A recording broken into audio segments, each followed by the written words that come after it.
So good morning guys no. Yan na po day tay Honda Beat FI na may display pero ayaw mag-push start. So binuklat na nila yung CKP nito. Pinalitan na tapos ganun pa rin.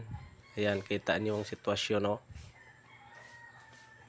Yan ang bubuklatin natin ngayon. Kasi pag ganitong mga motor Honda Beat, Honda Click, nandyan sa ibaba yung nilang mga battery at saka fuse box. Yan, bubuklatin natin yan.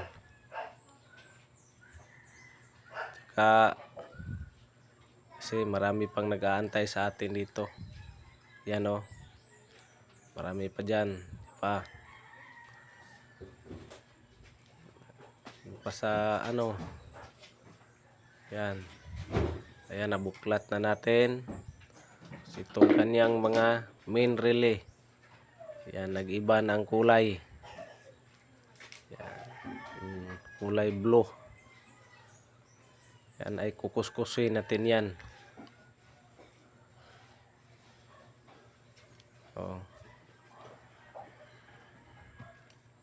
At ito pang isa kiniskis ko na pero hindi pa totally. Yan. Iskisin ko pa rin yan ng liha. Yung kanyang fuse box sobrang ayan kita nyo.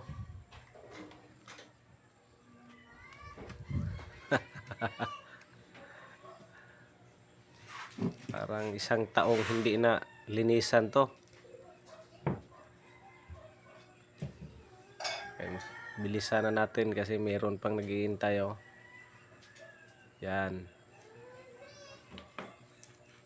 Andun pa sa kabila yung Harley Davidson.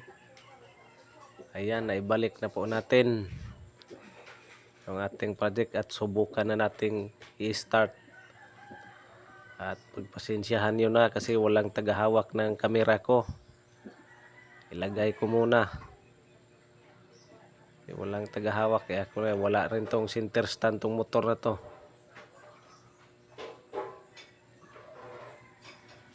Okay. Ayan.